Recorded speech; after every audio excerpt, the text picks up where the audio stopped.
Okay, so welcome everyone. We're here looking at Pathwork Guide Lecture number 12, and it was originally channeled September 17th, 1957.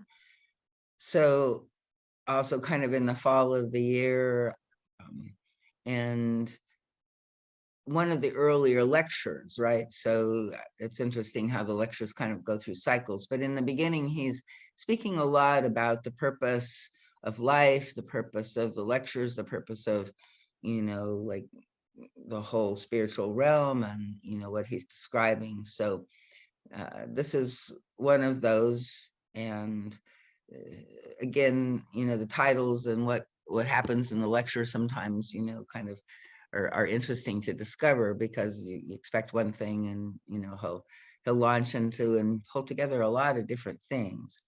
But let's go ahead and begin. So he says, and I again want to sort of try to break my habit of using he in representation of the guide because I think they is more accurate in that the guide even says that there were many beings involved.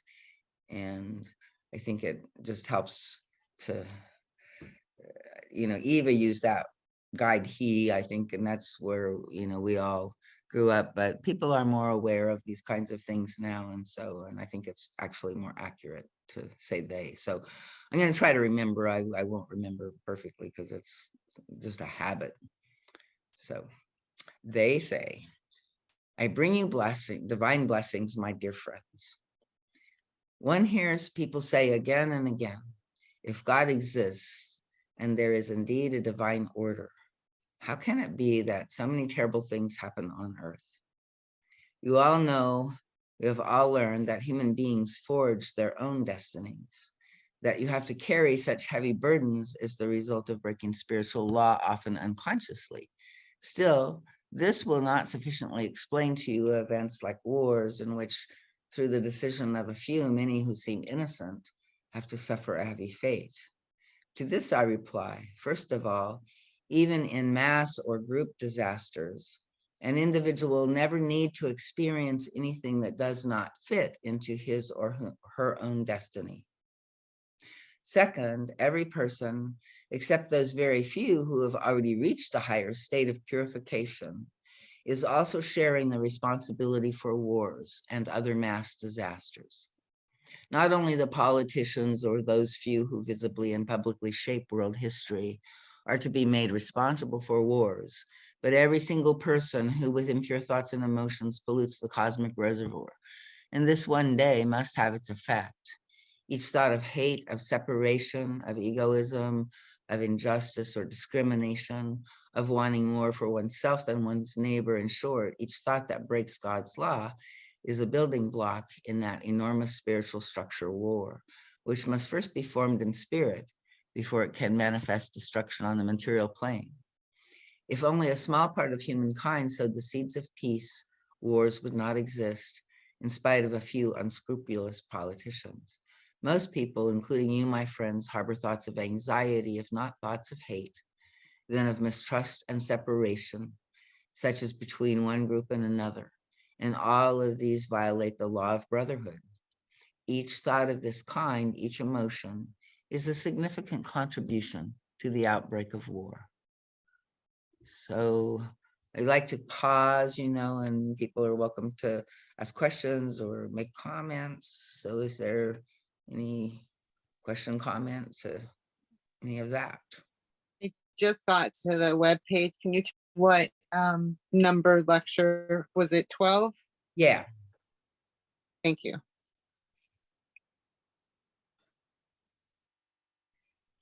So, and I guess, for me, part of this, is, a good remembrance, right? That in ourselves, we need to cultivate this peace and cultivate this love, right? But it's also, a reminder that we are where we are, that we're all imperfect, that, we're, all sort of experiencing the consequences of our own, uh, actions in a way, and so it doesn't even have to be our actions against other people. It can be sort of our own self-hate, right? Is still a separation and actually begins at that place.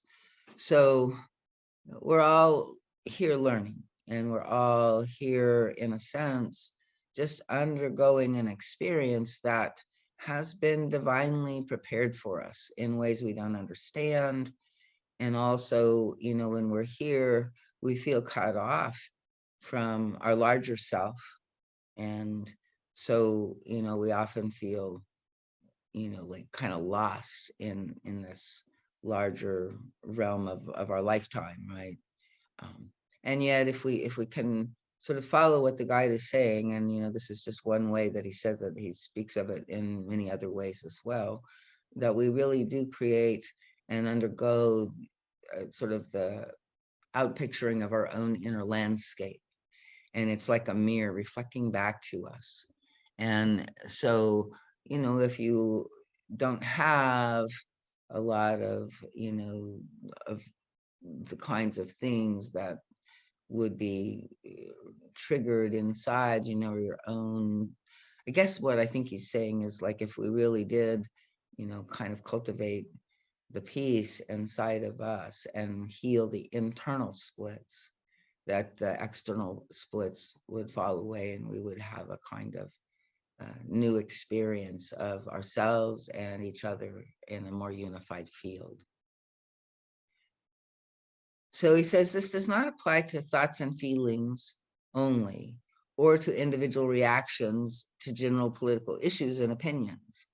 Even when people are free of false reactions concerning society in general, but react in their private lives in erroneous negative ways, this energy will contribute to precipitate a war or another mass catastrophe. Question yourself honestly, feel into it, examine yourselves when you send out, perhaps until now unconsciously, such poison that aids and abets the powers promoting war. Look at some of your fellow humans with whom you might have difficulties. They might have hurt you, and you cannot get over it or understand it. Yet try looking at the issue from another point of view. Try to see that the other person has perhaps reacted to you only from blindness, ignorance, and a great inner security. Jane is coming on. I was just sort of thinking I might, like, skip for this week and try again just to redo this part too, because I don't know, like maybe a little more personal on the recording. Hey, Jane. Hi, sorry I'm late. Anyway, I'm here. Okay. Yeah, okay. So we were just kind of reading through, and so the guide has been talking about, how within each of us, all of our own internal conflict, is also, and our conflict that is projected out is part of what builds war, the question of war. So question yourself honestly, feel into it, examine yourselves when you send out, perhaps until now unconsciously, such poison that aids and abets the powers promoting war. Look at some of your fellow humans with whom you might have difficulties. They might have hurt you, and you cannot get over it or understand it. Yet try looking at the issue from another point of view. Try to see that the other person has perhaps reacted to you only from blindness, ignorance, and a great inner insecurity, erroneously attempting to protect himself. Consider how often you have had a similar reaction yourself and may have wounded a fellow human being, not because you wanted to, but because in your own blind insecurity, you thought that this was the best way to protect yourself. To the extent you do this yourself, it will be inevitably done to you by others, although not always by the same person. To the extent you recognize and understand the state of affairs, you will recognize the so far inexplicable behavior of the other for what it is, just in the way I have explained here. With this understanding, the hurt will leave you, and then the understanding for the other party will increase steadily because you have experienced it yourself and it has become part of your consciousness. From the understanding comes empathy, and that is the way of love. With it, you build your happiness. You gain knowledge and wisdom. You fulfill your life, and so contribute to the cause of peace. Complete this little task, my friends. Every single one of you, take it seriously, not superficially, and then you will feel a great liberation. You will feel free yourself of a burden. So I actually only kind of underlined, and most of this lecture I think is pretty good. So I didn't get finished with my full review. And so I'm going to just trust and read all the way through it. Again, any comments at this point? So try not always to focus on yourself and your pain. Try to see the other. Forget yourself for the moment. Attempt to understand the other in the sense I explained before. So I don't know for you, I've noticed, like when I'm somewhat distant from my own pain or my own stuff, then I do well with that. But, sometimes I can kind of understand why the world is kind of tearing itself apart right now, because, there's a lot of pain and fear and, feeling somehow of deprivation, right, in various ways. So we're in this big tug of war. And in that sense, the ego, gets, oh, we've only got limited resources. I better get mine first, right? And it's harder for us to, be generous and be, giving to other people when we feel like we might not have enough ourselves.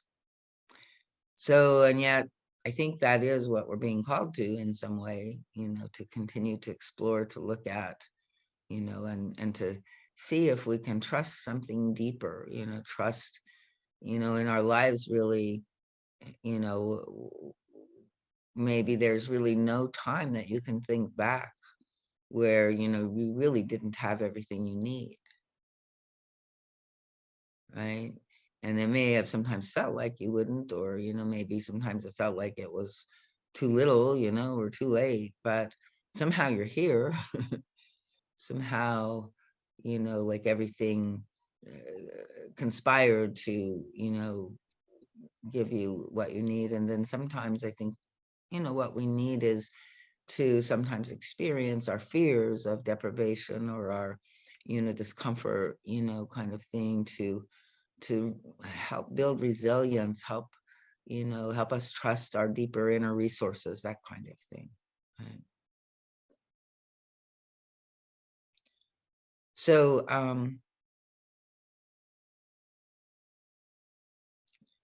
we can look at this. He says, I ask God to give you the light of truth and knowledge to look at the whole situation as it really is, not the way you are trying to present it from your own point of view.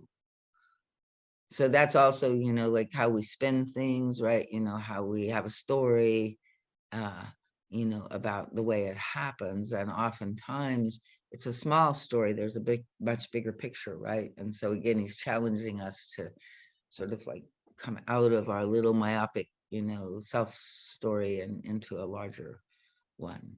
So he says, they say, I can promise you, my loved ones, that if you are truly desirous to understand the need and the loneliness of others, then you will not experience their erroneous acts as painful to you.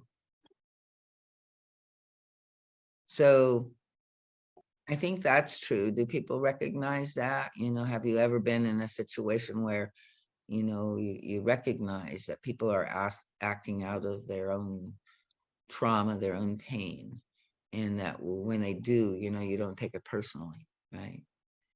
It doesn't seem to be any, really painful to you.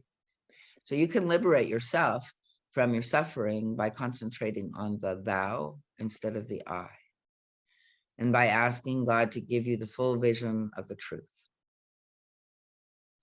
If this desire is genuinely present, it will be fulfilled. But we know full well that one must make up one's mind to be truly motivated by a genuine desire. So consider this an occasion to test yourself.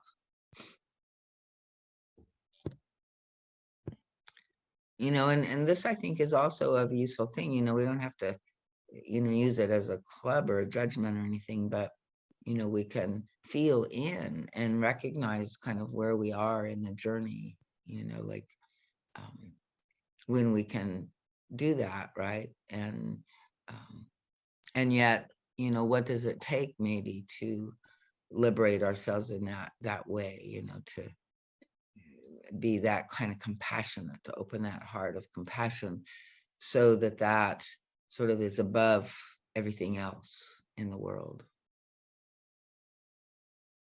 above our fear, above our, selfish parts of ourselves, our defenses, that kind of thing. Darlene, I'm just thinking, about that situation where, when you see someone else's pain, it can be very tricky because sometimes it can come from a place of pride, right? Like, oh, like, oh, okay, well, I see that person must be, it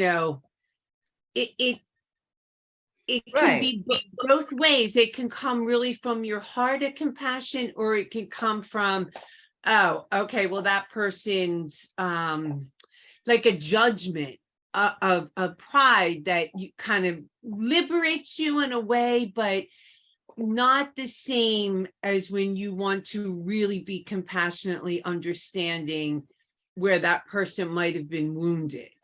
Yeah, no, absolutely.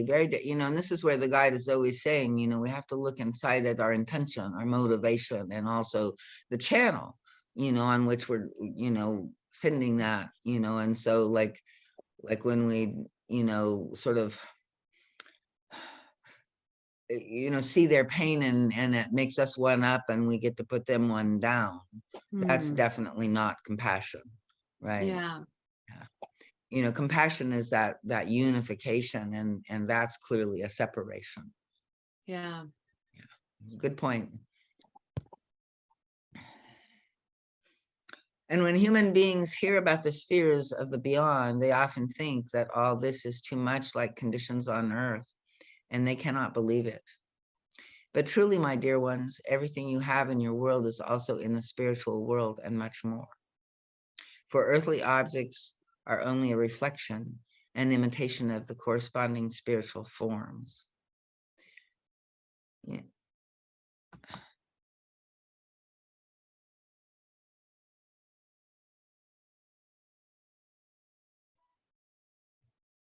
I'm going to pause the recording. Okay.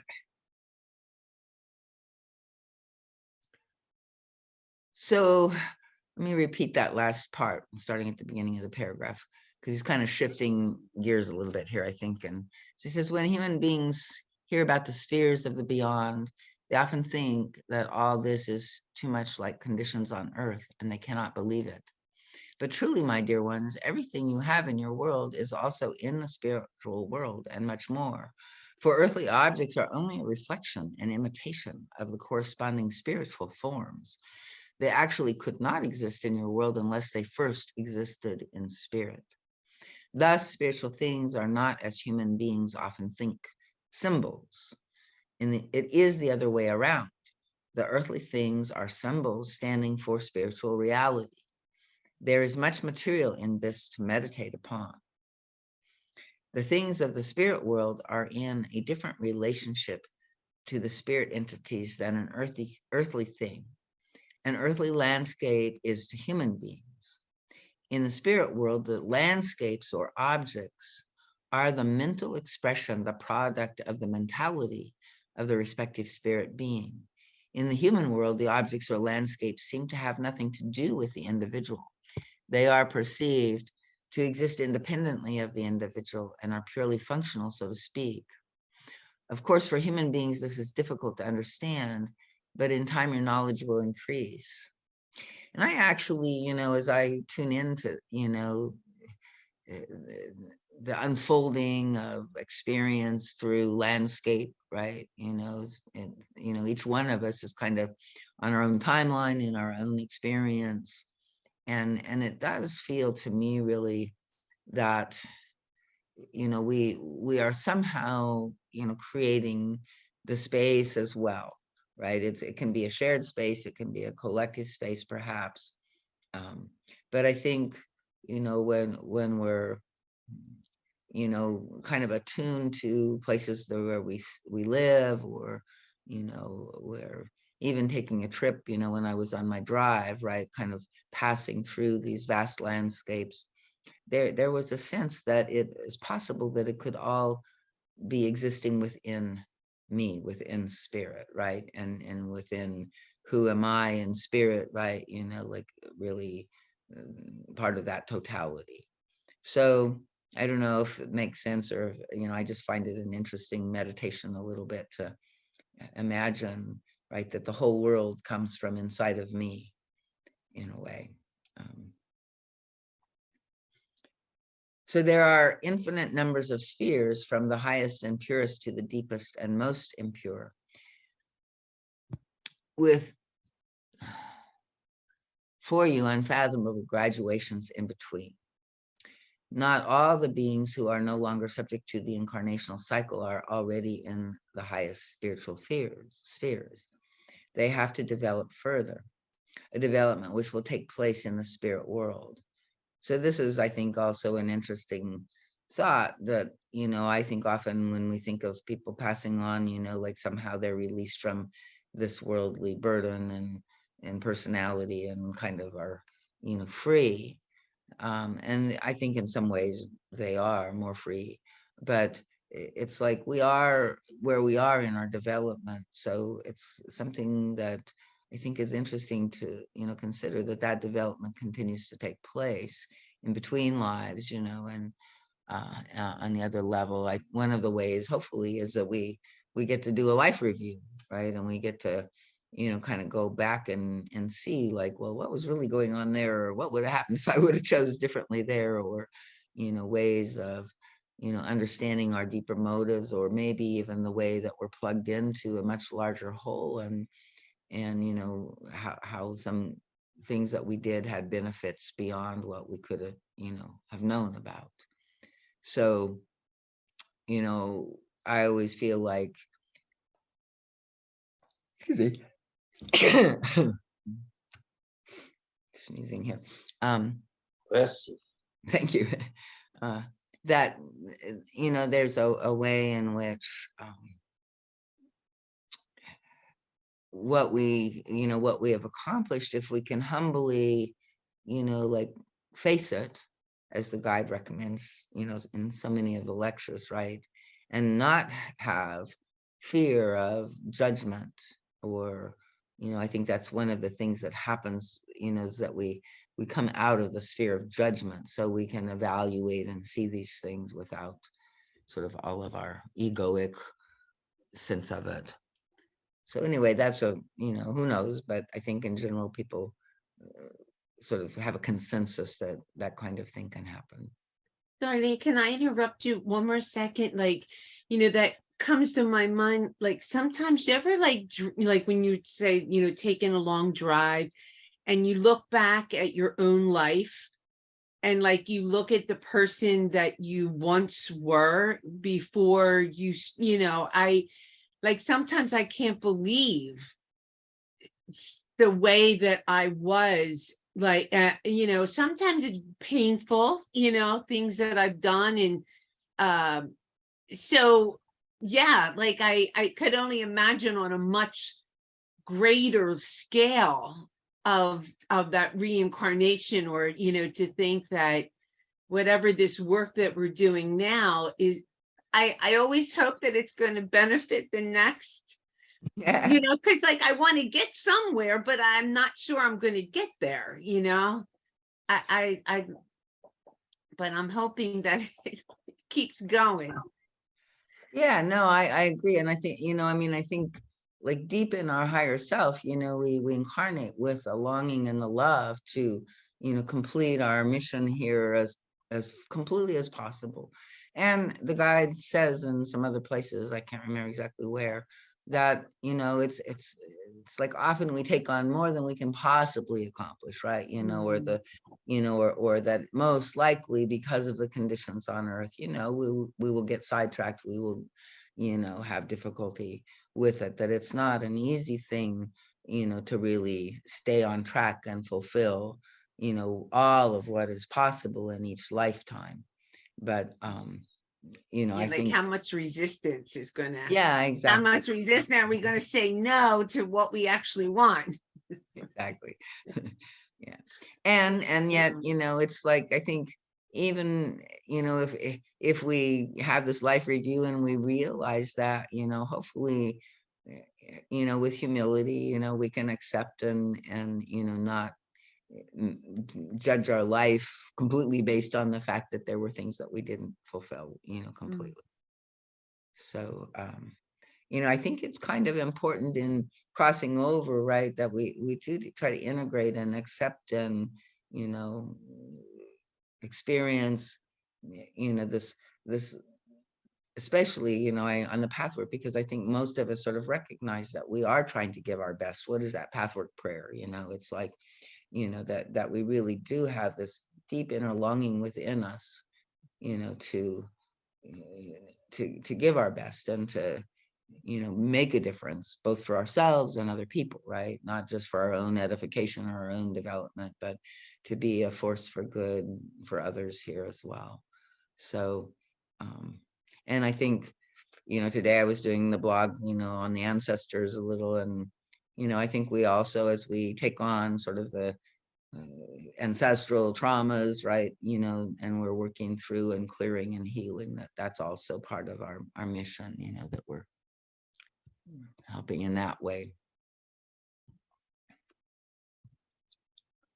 I skipped something here. So he says there are an infinite number of spheres, from the highest and purest to the deepest and most impure, with, for you, oh, I guess I did read this, unfathomable graduations in between. Not all the beings who are, no, there's an awful lot of double negatives in these sentences. So, so the other beings on the other side, they have to develop further, and a development can take place in the spirit world.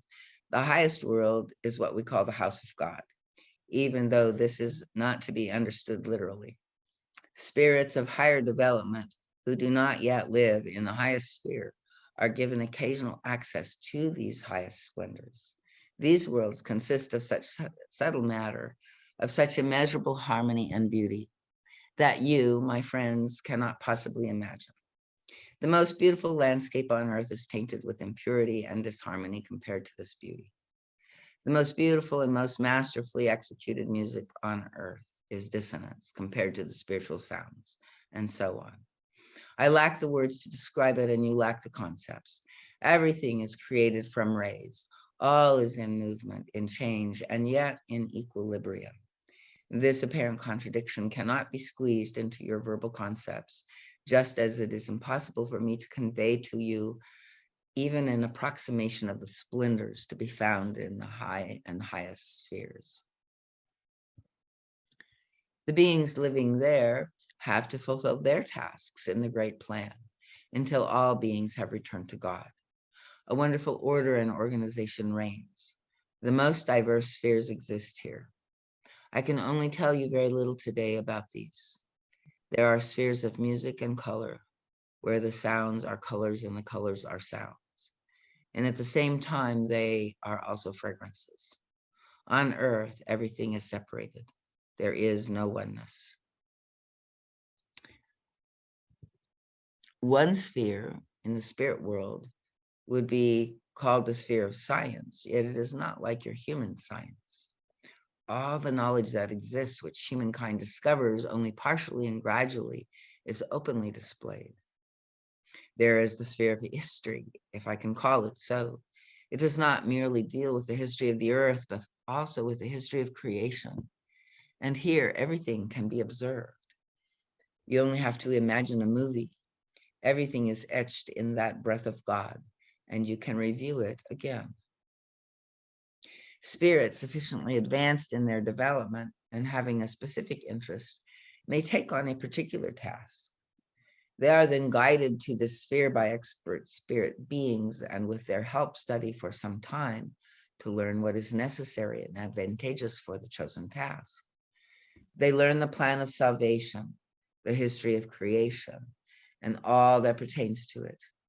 Here are also the roughly outlined plans for the future, always only as a framework, giving each soul enough space to determine the time and the outcome with its free will.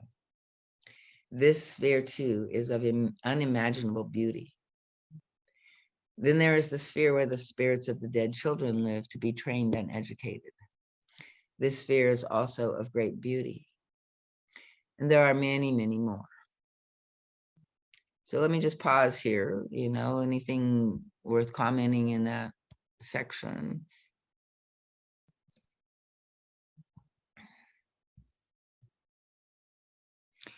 So there's, sort of this spiritist understanding. I've seen it in other spiritual things, like, and I don't know if people, I think everybody here has watched that movie No Solar, right? And it kind of, to me, some of that was represented, in there, where they had all of the ministries and all of the different levels. His mother came from a higher sphere, to visit him. There were, beings, that were traveling in between the spheres, and even, in the later books, Andre Louise, he ends up becoming, part of a team that goes to the earth plane and other planes, to try to, help things. So, there's all of this kind of activity that I don't know that I know, like my parents, they just, like, well, we're going to go to heaven, and that was enough, right? They didn't know what the mystery was, but they just hoped that they would see each other again. And I don't know that we can actually say for sure, any of this is true, but it does seem to be a kind of general way that spiritist guides speak about it.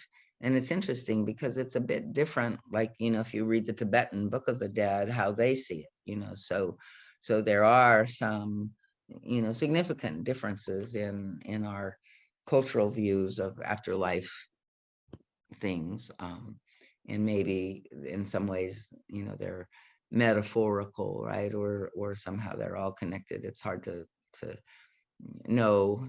But I like this, because it does kind of allow this understanding that we continue to develop, right? And that even though we're not incarnate, while the guide says, that the incarnate experience is very powerful for healing, and in some ways can work with levels that, the other spheres it's harder to get to. That there is other work, integration work, and ways that we can develop on the other side. So Darlene, when with my job, we sedate patients, but we sedate them in a way that they're not completely unconscious. And I can tell you how many people will tell us that they see someone in the room. Like, we just had a patient that said that she saw a little boy, and we never say that's not true. We just go along with it. Mhm. But I often wonder, sometimes they'll say, how many people are in here? I see 6 people and there's only 3. So it's very and I I think to myself, there is this possibility, but you know what happens? My brain wants to figure it out.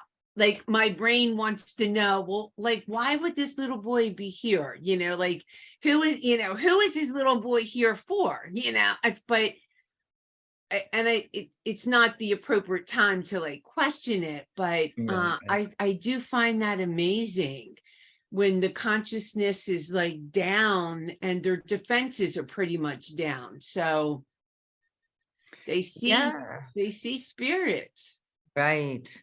No, I think it is, like, much more that goes on in the space is kind of multidimensional, right? And Yeah, so we're co-inhabiting yeah, spheres some way. The guide, I think, speaks to that as well.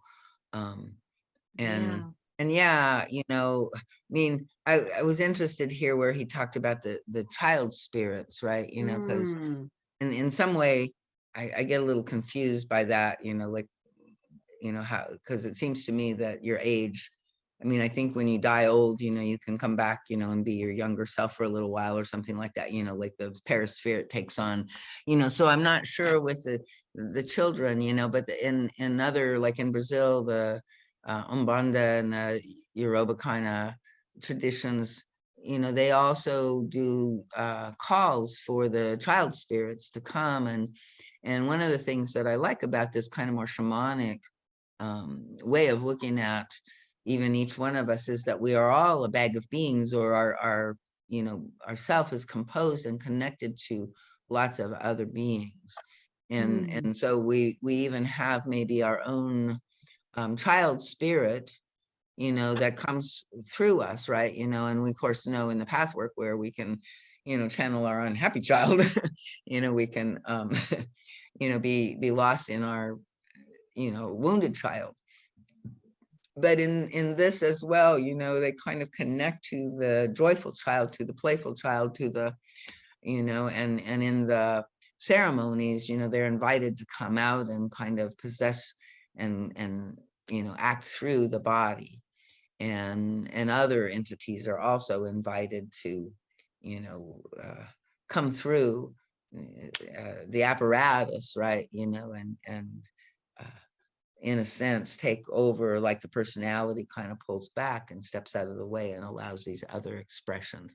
And again, I think in a way we do this when we do our inner child work, right? When we bring out, our abuser, or we bring out, these different aspects of ourselves doing our work in core or in other ways, right? Where we're expressing fully these emotional feelings and these essence, these old pain bodies from the past and stuff like that.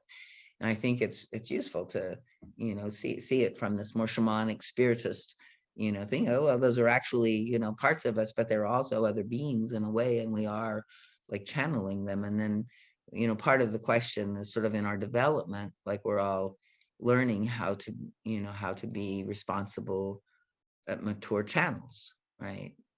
And to work with all of these energies within us, without suppressing them or denying them, but also without acting them out, which is exactly what the guide is talking about, in this path. So I find, interesting the connections.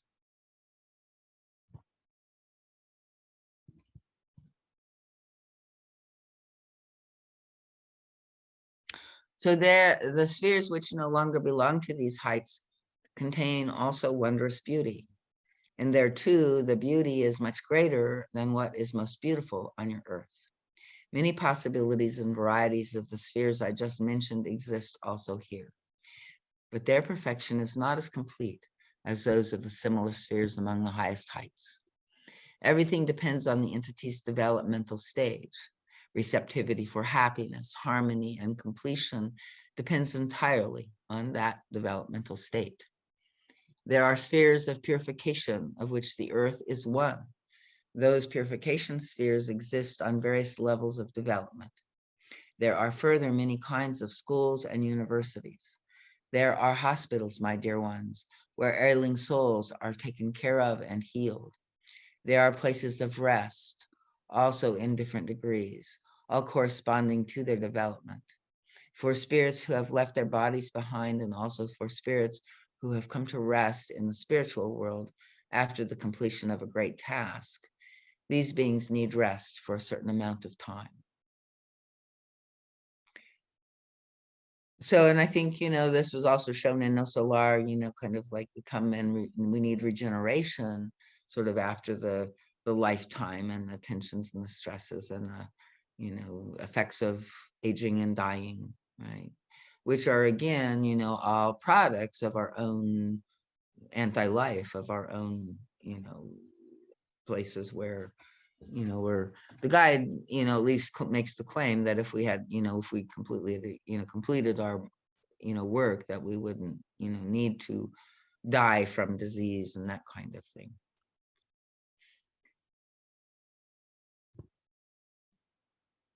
Other spheres could be called reception spheres. They are also beautiful and often more so than your earth sphere.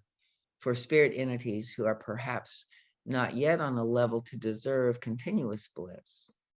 However, they have fulfilled their lives well within the limits of their possibilities and need and deserve a time of recovery before they resume their path of development.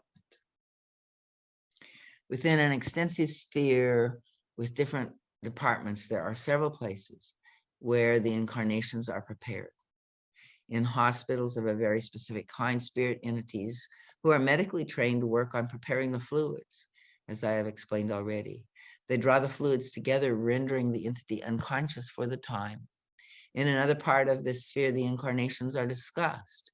Here, specifically trained higher beings know exactly the laws and the past incarnations of an individual soul, have studied the load still to be carried, the merits, the abilities, what has been completed, and what still remains. They know the entire path of the individual's soul destiny, so they are capable of ascertaining and planning the most advantageous circumstances and conditions for the next life on earth, including the merits and hindrances which each entity is to bring to earth in order to make the most progress. So, again, we kind of bring in, certain skills and capacities and also certain difficulties and hindrances that, are part of the mix of, this sort of designed path for us to walk that unfolds through our lives. So does that make sense? I mean, some people might feel that sort of a little bit too deterministic, and the guy does make the point that it's all with kind of held loosely, right? And we do have free will. And of course, if we deviate, from the plan, it's not the end of the world. There's the plan Bs or whatever, but the goal is always to kind of bring us back to the kind of purpose and the work that we're here to do. And part of it is crises and our own, soul issues will kind of put it in our face, right?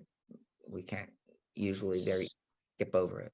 So when I was listening to you reading it, what went through my mind was that sort of like eliminates, for me at least, that ideal of, or like I would say maybe the God image, that it is just God that creates us. It just was, I don't know, I had like this image of like, the Santa Claus and the elves kind of put in, that's, I know that's like imaginary, but it was just something like, if the spirit world is really in charge of our incarnation, then they must really know us more than that idealized God that we're trained to believe, in, and that if we're good, this idealized God is gonna, this lecture just kind of wiped that right out and just said, wow, Yeah.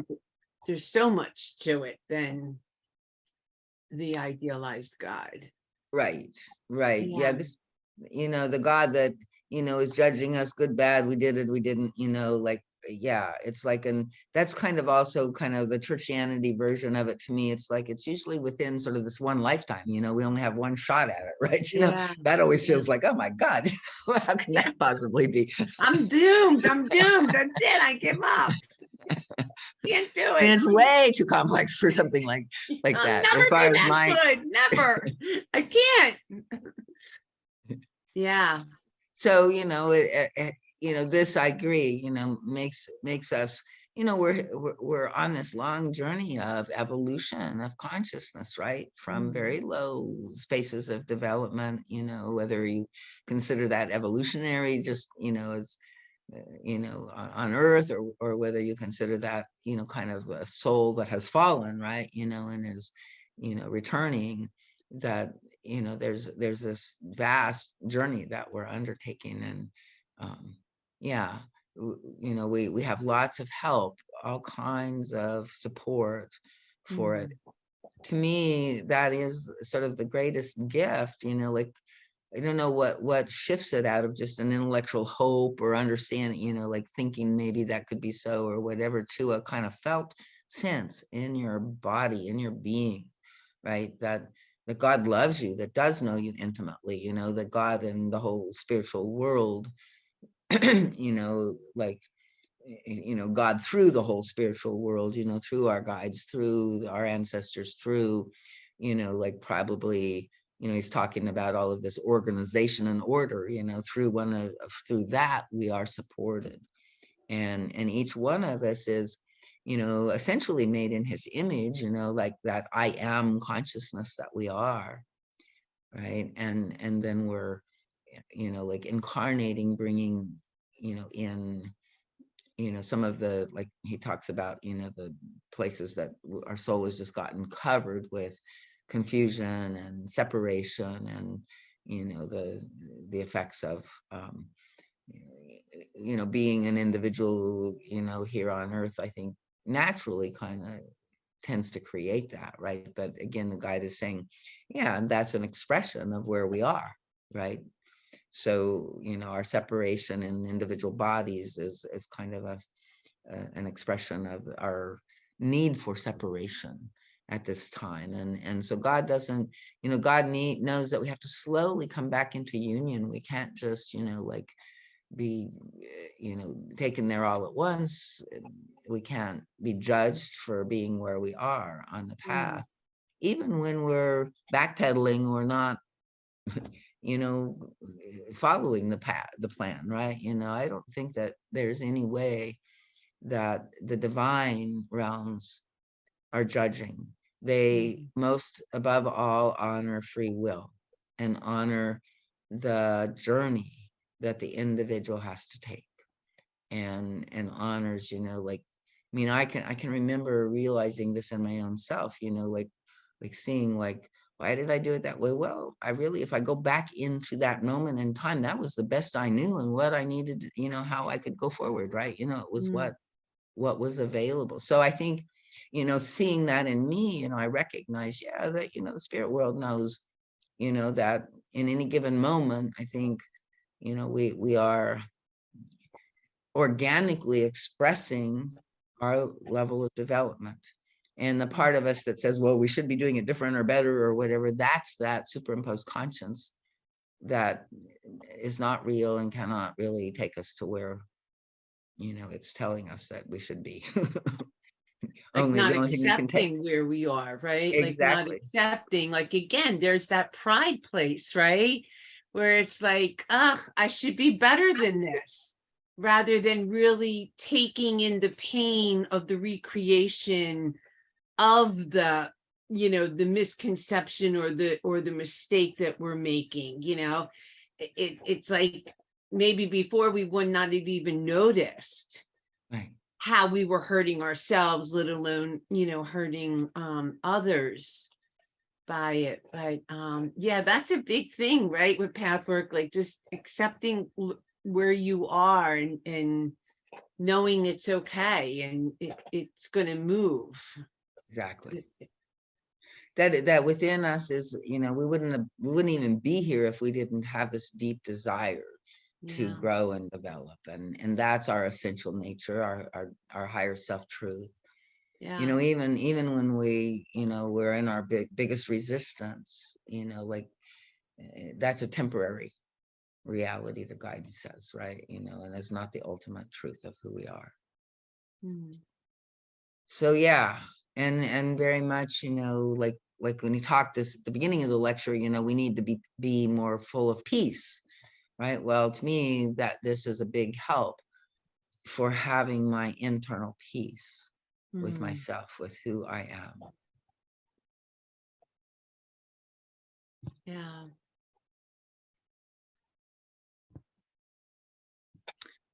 So continuing, they say that then there are the different spheres of purification, each according to developmental stages. In the future, I will talk more about how the destinies of the entities unfold, how the unfoldment influences the purification process, and in what this process consists. Then you will understand the functions of the different spheres of purification. Here, I will only say very briefly that there is one specific sphere where a life is viewed, sometimes, often, several times.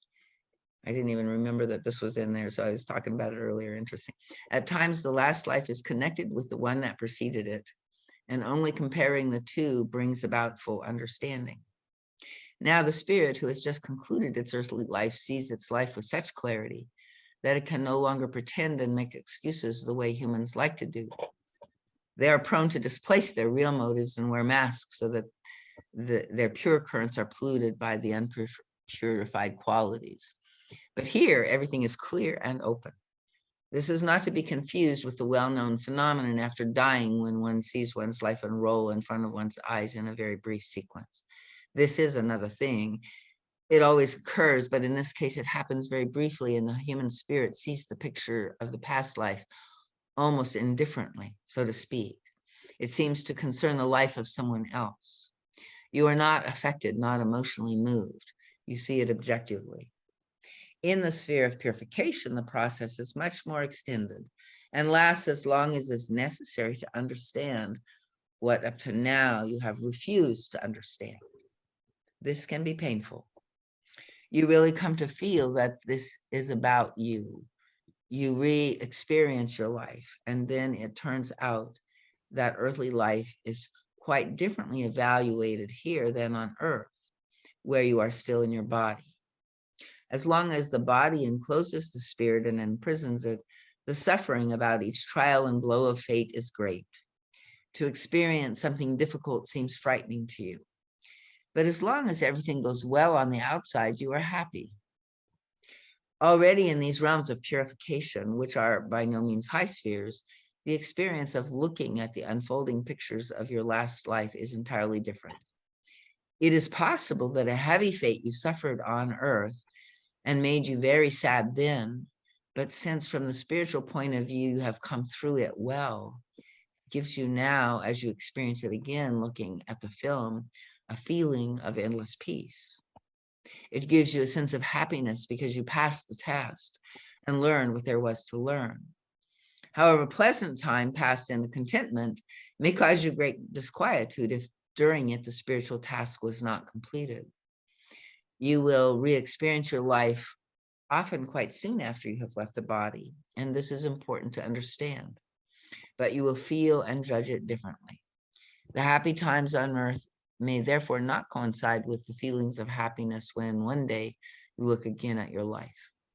The person who can achieve already on earth the same deep understanding of his or her life, and indeed experience and feel it as he or she will in the sphere of purification, has accomplished much. His or her purification will be much shorter and less painful and will give peace and satisfaction. This is the truth behind the human misunderstanding that the person who carries the heaviest burden on earth can experience great joy in the spiritual world, and vice versa. Now, I do not say that this will always happen. A person may not meet a difficult fate well and may not prove himself, but only become more embittered and more separate from God. Another person may prove herself worthy during periods of good fortune, working even more actively on her spiritual development. But this is rarer.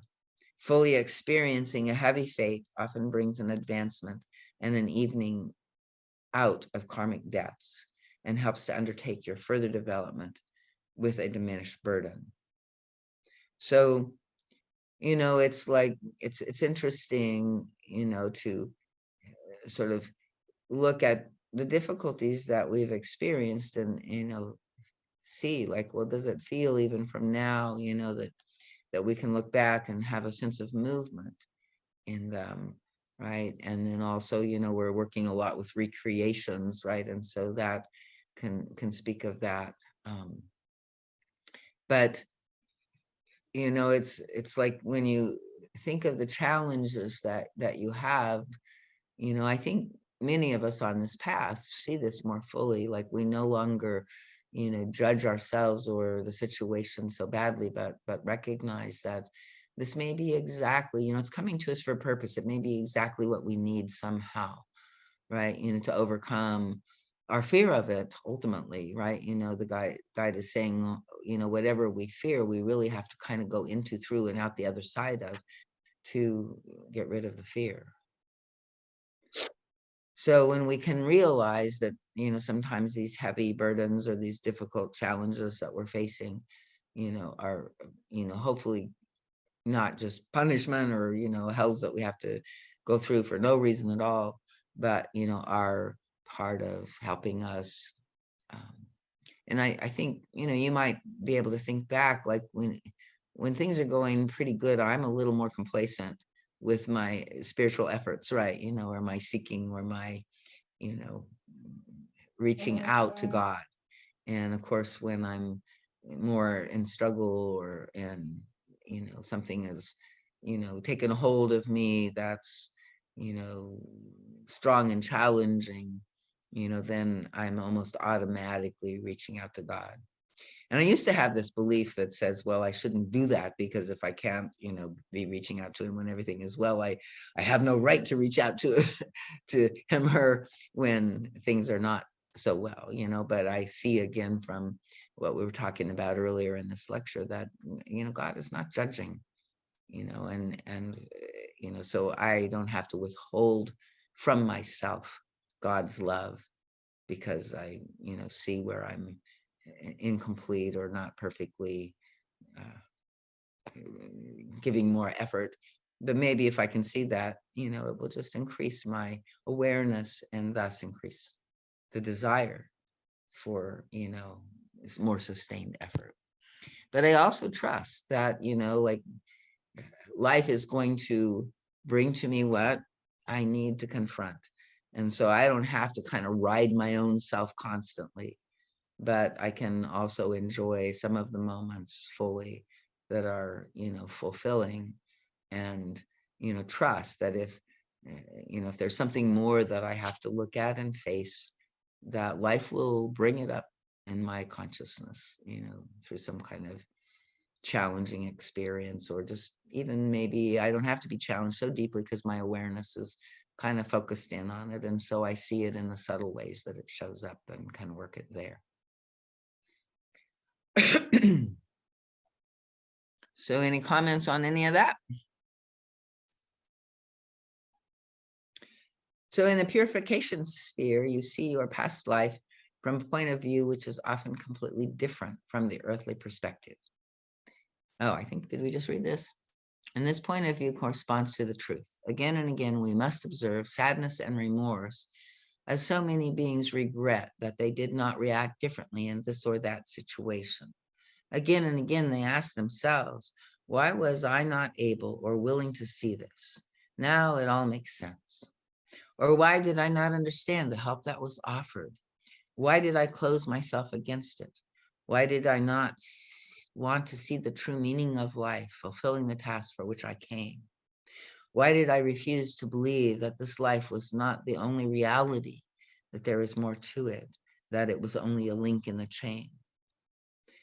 So, it's like, I think even in these times, we can look at that, and these questions, while they can be, kind of full of angst or self-judgment, I think they're really asked, more usefully from a deeper place of just, like, okay, curiosity. Why was I not? What can I know about myself? And can I see, what the forces were that, were withholding? And if I can see that without judgment and self-recrimination, right, then I can probably, heal and work with that.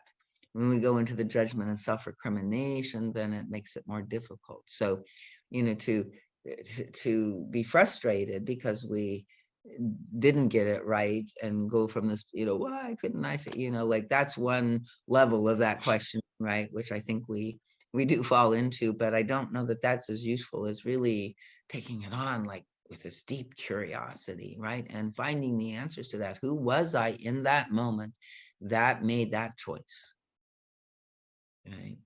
And to know ourselves from, that time and place, then I think can help us understand ourselves, understand the circumstances, and then move it forward, ideally.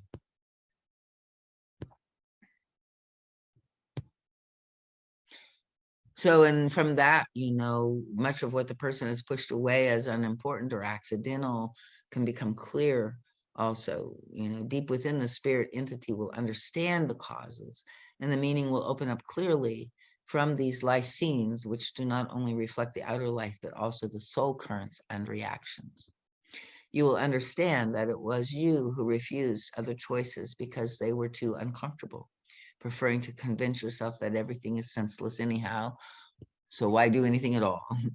Like one reaction. You human beings do not want to make the effort involved in developing yourselves, and often you, or at least a part of you, refuses to accept this fact. Some spheres serve to train spirits for the task in the spiritual world that are concerned with human spirits and much else. Special spirits are trained to be what one may call mission spirits. They are divided into different groups. Let us take a misfortune on earth, for example, a train accident. It is not the task of these mission spirits to protect the people destined not to die. This is always the task of the guardian spirit. The mission spirits fulfill the task of receiving the beings who come to us so suddenly and completely unprepared. Other mission spirits are specifically trained to receive people who die in a different way, to lead them and offer them help. Another kind of mission spirits go from time to time into the depths, into the spheres of darkness to bring light and help certain beings if their attitude warrants it.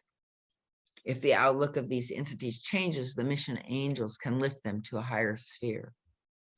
Other specialists among the mission spirits take care of those who have left their bodies in a state of complete unbelief. They offer them help and guidance, which these entities can accept or reject with their free will. There are many more possibilities. I have given you only a general outline and a few examples. So I think, again, another thing that I, recognize from the Andre Louise collection, which is another, strange spiritist medium who channeled these books, and they're all about, like almost like novels about how that all works and the life on the other side and the mission spirits. Andre Louise becomes one of those mission spirits, I think, and goes on to travel between the realms. So, if you want a more, clear description and some interesting books to read, I recommend those. It's called the Andre Louise Collection, and it's written by Francisco Xavier is the medium. But it always has fascinated me that, like when I read those and then found these, found the concurrences in these lectures, how similar they are.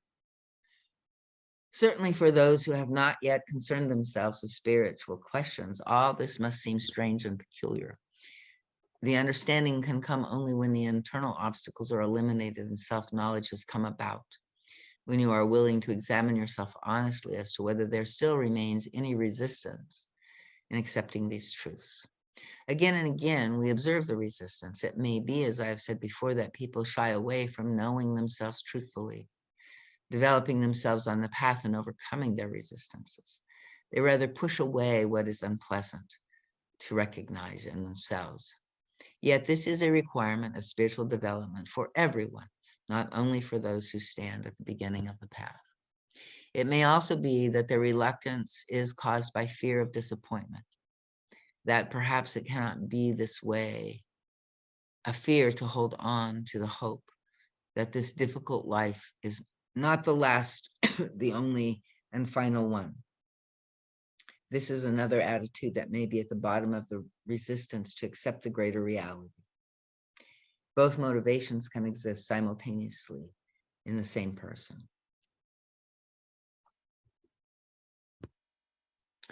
Faith is higher understanding. Faith is knowing, and this knowing is grace. Grace has to be earned. It is earned when the person's goodwill becomes manifest and conquers the unconscious cross currents which attempt to deny the truth. For if the person's goodwill does not relax, the unconscious negative currents will eventually penetrate into consciousness.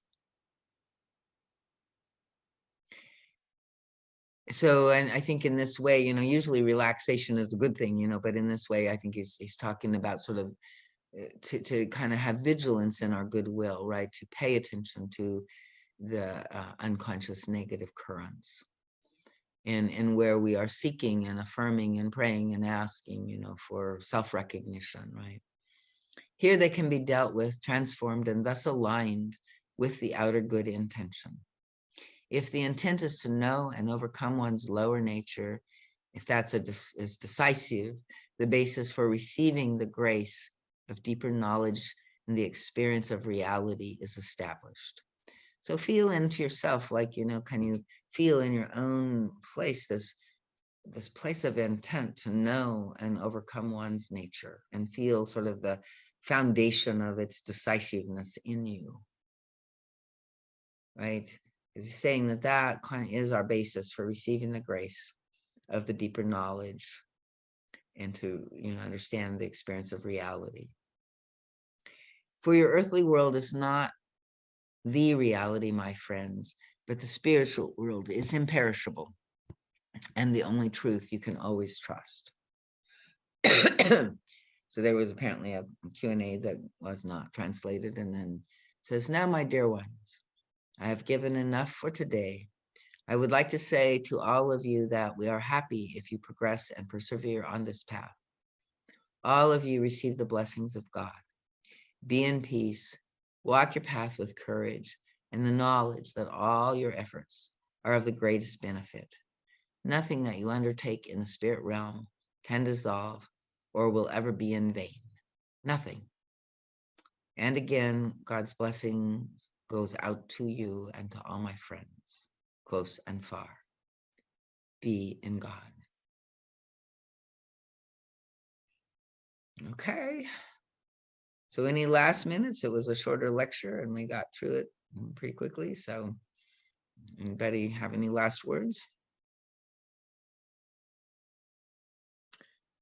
So yeah, I guess this is, let me go ahead and stop the share and